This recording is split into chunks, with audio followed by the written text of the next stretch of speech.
Dikisahkan ada seorang karyawan baru yang bernama Tejo bertanya kepada atasannya, "Bapak, kalau boleh tahu, saya akan memperoleh gaji berapa ya, Pak?" Atasannya menjawab, "Besok kamu akan digaji sebesar 1 kali UMR." Waduh, kok hanya 1 kali UMR ya, Pak? Di perusahaan saya sebelumnya saya memperoleh gaji 2 kali UMR. Bahkan ada gaji 13, 14, 15. Atasannya menjawab, "Ya, perusahaan kami hanya mampu menggaji sebesar itu, Tejo." Tejo melanjutkan pertanyaannya, "Apakah besok saya akan mendapatkan asuransi kesehatan, Pak?" Atasannya menjawab, "Tentu saja, kamu akan memperoleh asuransi kesehatan. Cuman preminya akan dipotong dari gaji kamu." Tejo menjawab, "Kok beda ya, Pak? Di perusahaan saya sebelumnya saya mendapatkan asuransi kesehatan, kematian, tenaga kerja, yang semuanya preminya ditanggung perusahaan. Bahkan saya memperoleh fasilitas cuti tahunan yang sangat panjang, 1 bulan, Pak. Selain itu, saya memperoleh THR, liburan tahunan, fasilitas mobil dinas, dan lain sebagainya." Atasannya balik bertanya, "Kalau enak begitu, kenapa kamu keluar, Tejo?" Tejo menjawab, "Iya, Pak. Saya keluar karena perusahaan saya bangkrut. Saya Rahmat Dwi Pambuti. Selamat datang di perkuliahan penganggaran perusahaan."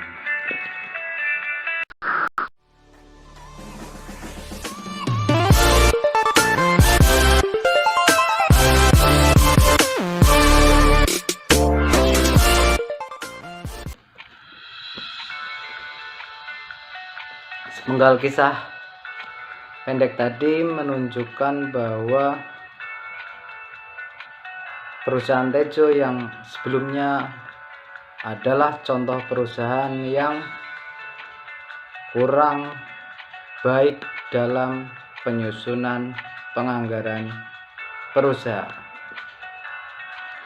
Perusahaan Tejo sebelumnya terlalu loyal memberikan insentif dan fasilitas kepada karyawannya, sampai-sampai perusahaannya menjadi bangkrut.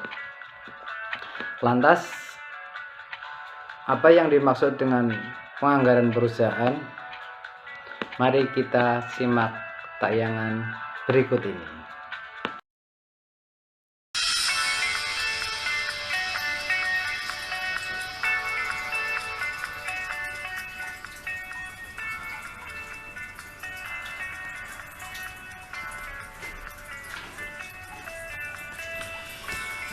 Anggaran memegang kunci penting dalam menentukan maju dan mundurnya perusahaan. Anggaran atau budget bisa didefinisikan bahwa anggaran atau budget merupakan hasil suatu rencana yang disusun secara sistematis yang meliputi seluruh kegiatan perusahaan dan dinyatakan dalam unit moneter untuk jangka waktu yang akan datang. Dari definisi ini bisa kita garis bawahi ada 4 unsur yang terkandung dalam anggaran. Yang pertama adalah rencana. Anggaran itu merupakan sebuah rencana karena anggaran itu letaknya di awal sebelum pelaksanaan program kerja perusahaan. Yang kedua adalah meliputi seluruh kegiatan perusahaan, karena nanti di dalam anggaran ada anggaran produksi, ada anggaran pembelian, ada anggaran bahan baku, ada anggaran modal, dan lain sebagainya yang meliputi pada seluruh kegiatan di perusahaan tersebut. Unsur yang ketiga adalah anggaran ini dinyatakan dalam satuan moneter atau satuan uang. Dan unsur yang keempat adalah jangka waktu yang akan datang, bahwa anggaran ini adalah akan digunakan untuk kegiatan pada waktu yang akan datang.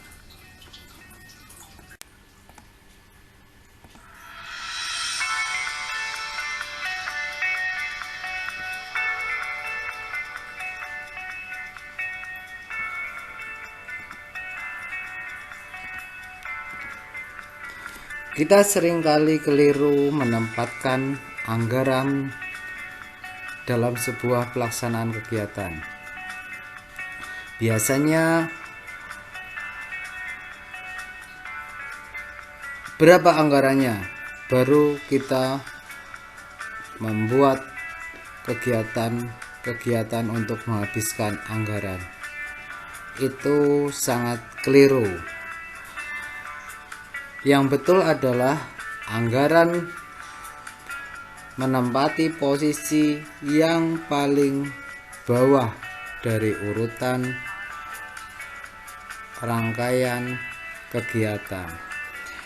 Pertama, perusahaan harus menentukan visi, misi, dan tujuan.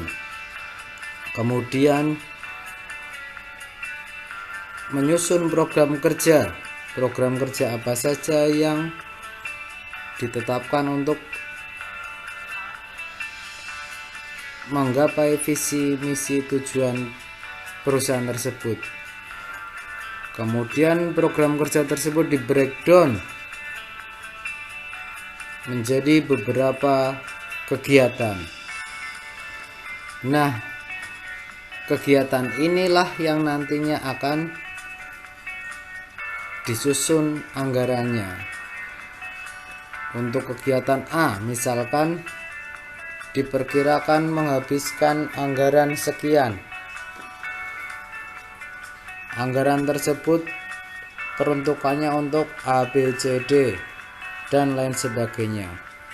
Jadi, anggaran perusahaan bukan menjadi acuan. Anggaran perusahaan adalah sebuah alat untuk menggapai visi dan misi tujuan dari perusahaan.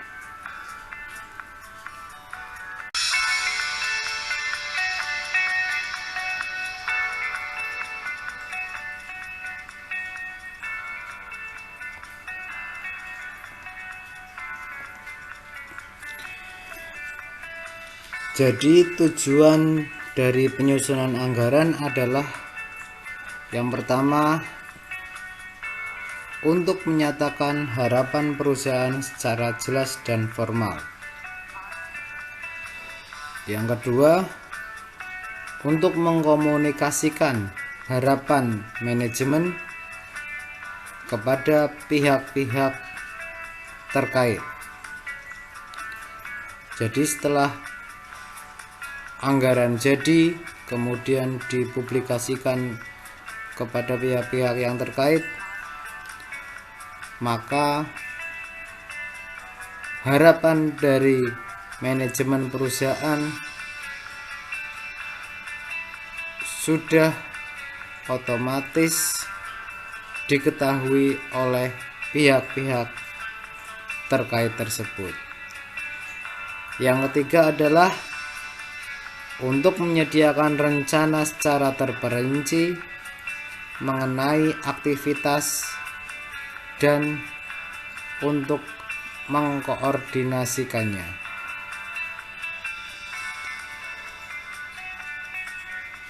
Jadi ketika pihak-pihak terkait sudah menerima rencana kerja dan anggaran perusahaan, di situ sudah ada rincian kegiatan apa saja yang harus dilakukan dalam kurun waktu misalkan setahun yang akan datang. Belanja apa saja yang akan dilakukan dalam setahun yang akan datang. Dan dari rencana kerja dan anggaran ini, pihak-pihak terkait tersebut beserta manajemen saling berkoordinasi untuk kesuksesan dalam pelaksanaan realisasi anggaran. Tujuan yang keempat adalah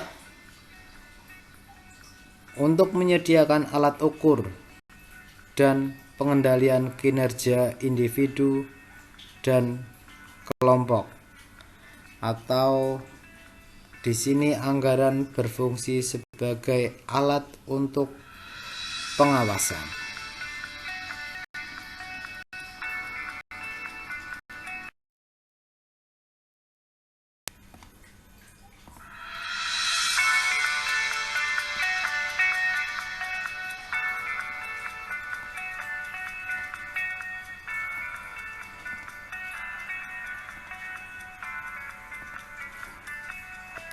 Setelah kita mengetahui tujuan dari penyusunan anggaran perusahaan, kita akan melangkah ke fungsi anggaran perusahaan.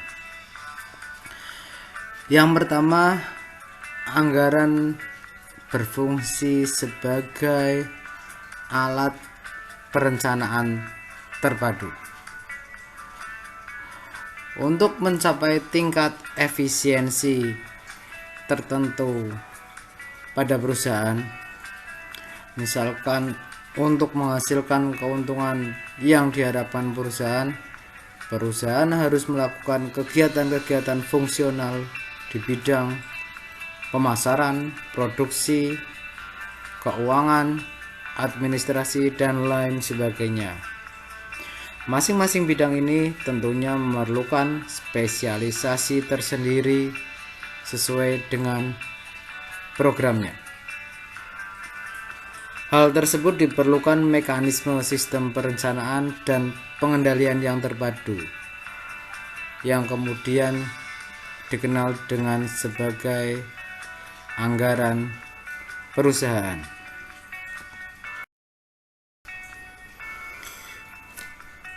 Fungsi anggaran yang kedua adalah anggaran berfungsi sebagai pedoman pelaksanaan program kerja.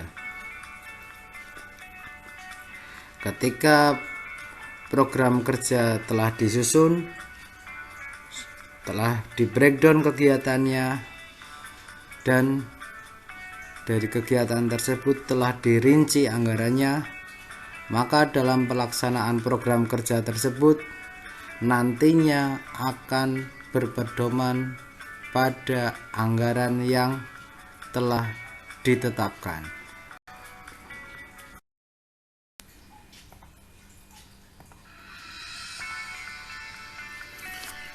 Fungsi anggaran yang ketiga adalah anggaran sebagai alat untuk pengkoordinasian.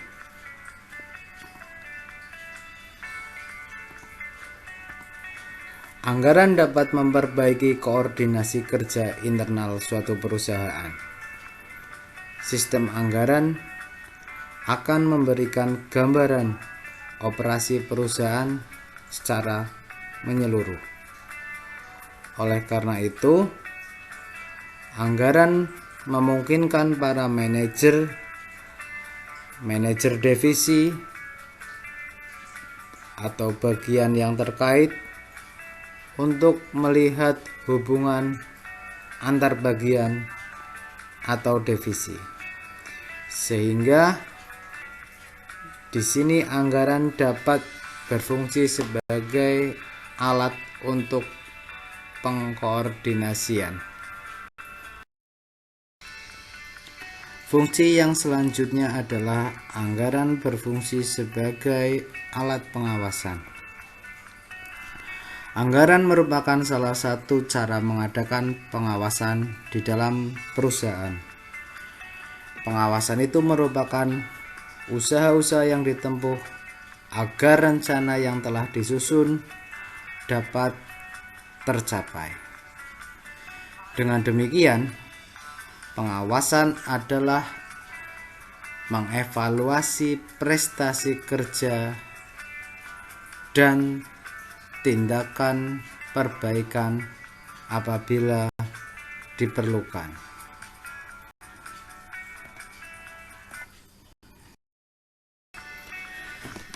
Fungsi yang terakhir dari anggaran adalah sebagai alat untuk mengevaluasi kinerja.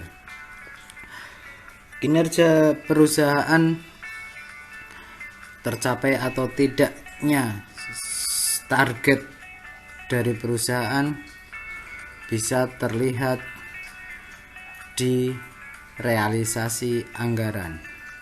Misalkan jika perusahaan tersebut tidak bisa mencapai target yang telah ditetapkan, bisa jadi anggaran pada suatu kegiatan tertentu terlampau sedikit atau kurang. Atau bisa jadi karena pada pos tertentu realisasi anggarannya terlambat atau tidak segera terserap. Oleh karena itu, kedisiplinan dan kepatuhan terhadap anggaran yang telah ditetapkan akan berpengaruh terhadap target yang akan dicapai oleh perusahaan.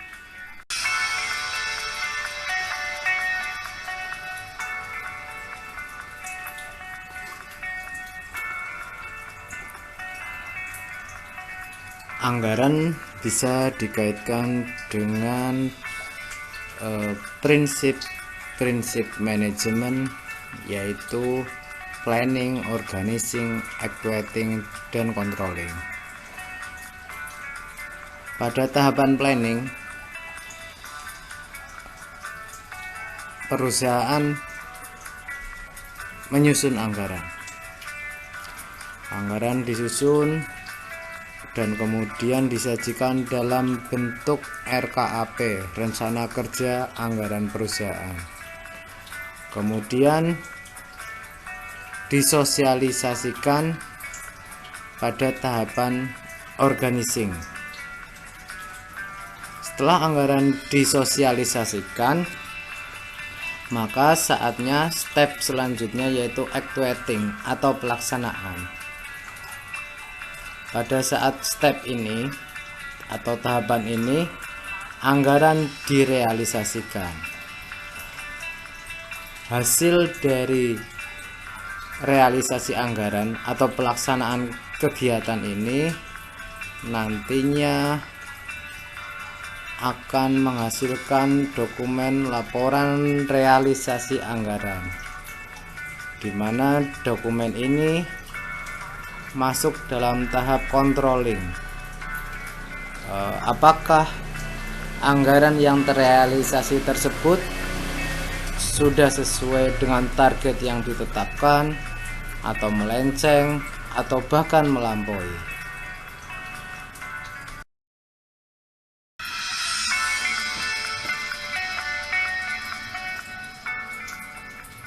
Selanjutnya kita akan belajar tentang jenis-jenis anggaran.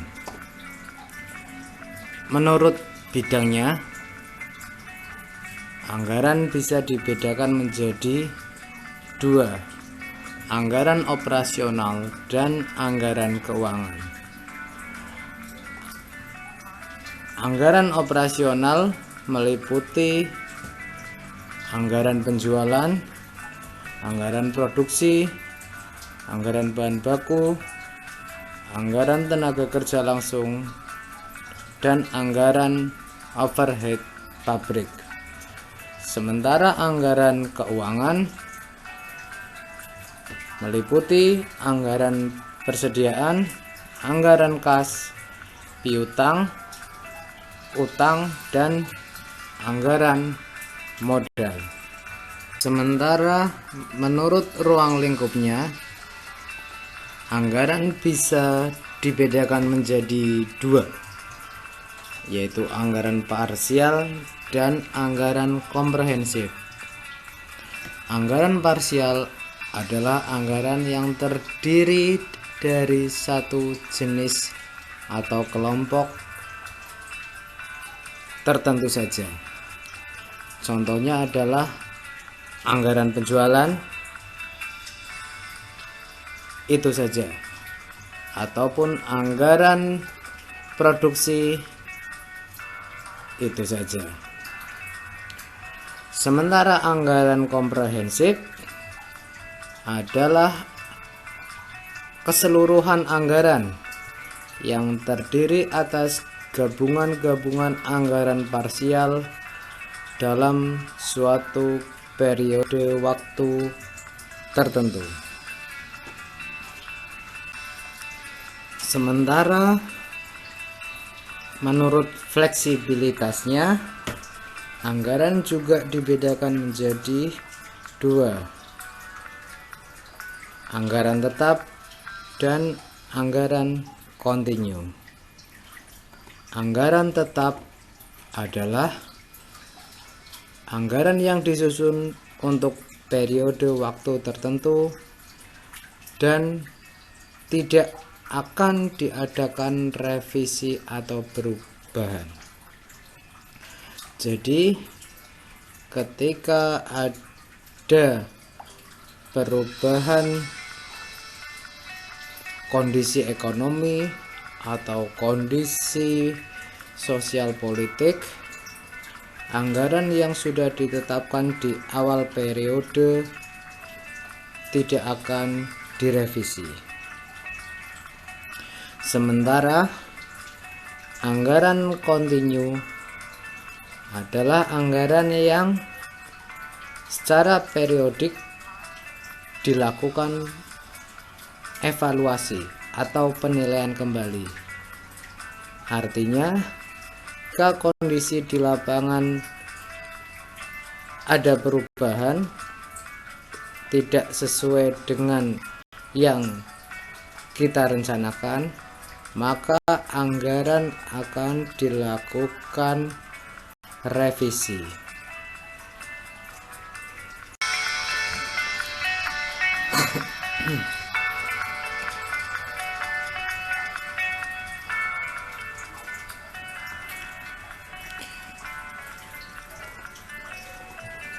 Selanjutnya, beberapa faktor yang mempengaruhi penyusunan anggaran. Ada dua jenis, yaitu faktor internal dan faktor eksternal.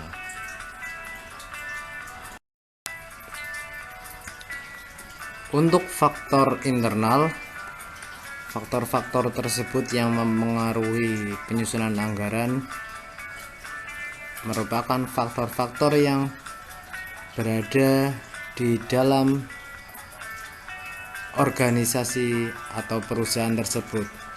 Misalkan seperti modal yang dimiliki perusahaan, kemungkinan investasi perusahaan, kebijakan yang akan ditempuh oleh perusahaan,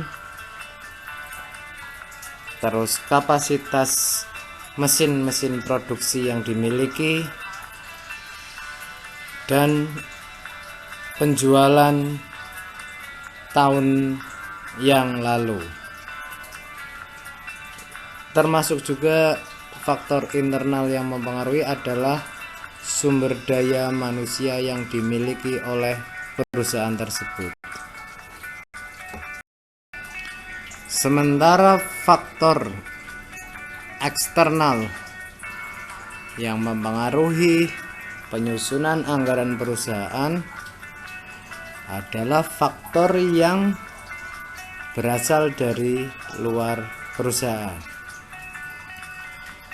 Ada banyak faktor meliputi keadaan pasar, persaingan dengan perusahaan lain, selera konsumen yang sedang berkembang, adat istiadat, keadaan ekonomi, tingkat pertumbuhan penduduk, tingkat ekonomi masyarakat, perkembangan iptek, dan lain sebagainya. Faktor internal dan faktor eksternal tersebut bisa mempengaruhi jalannya penyusunan anggaran perusahaan.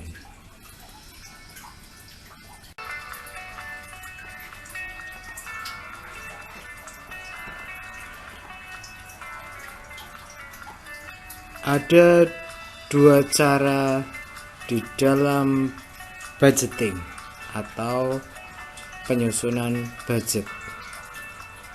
Budgeting merupakan proses penyusunan anggaran yang dimulai dari tahap persiapan, penyusunan rencana keuangan, hingga tahap akhir di mana telah tersusunnya rencana atau budget. Ada dua cara dalam proses budgeting. Yang pertama adalah top-down budgeting. Yang kedua adalah bottom-up budgeting.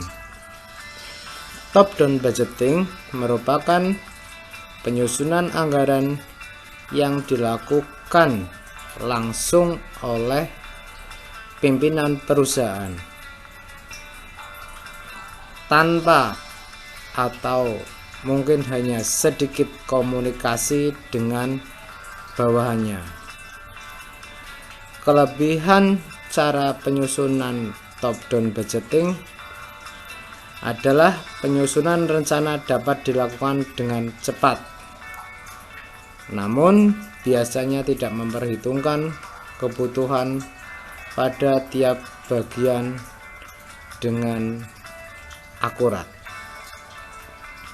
Sementara bottom up budgeting merupakan penyusunan budget di mana bahan disiapkan oleh pihak yang akan melaksanakan budget tersebut, sehingga budget atau anggaran disusun berdasarkan kebutuhan dan kesanggupan tiap-tiap bagian perusahaan.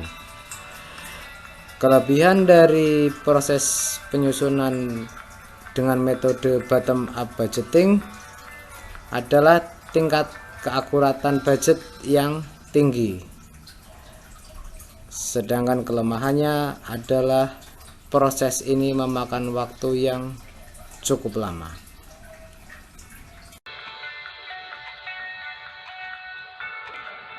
Penganggaran perusahaan adalah sebuah rencana dan ikhtiar manusia dalam menghadapi ketidakpastian di masa yang akan datang.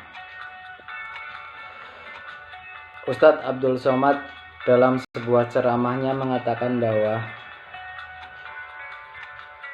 meski nasib tidak bisa diduga, takdir tidak bisa dirubah, namun kita memiliki doa yang bisa memperbaiki segalanya. Ustadz Abdul Somad. Sampai ketemu lagi dalam perkuliahan yang akan datang. Mohon maaf atas segala keterbatasan. Billahi taufiq wal hidayah. Wassalamualaikum warahmatullahi wabarakatuh.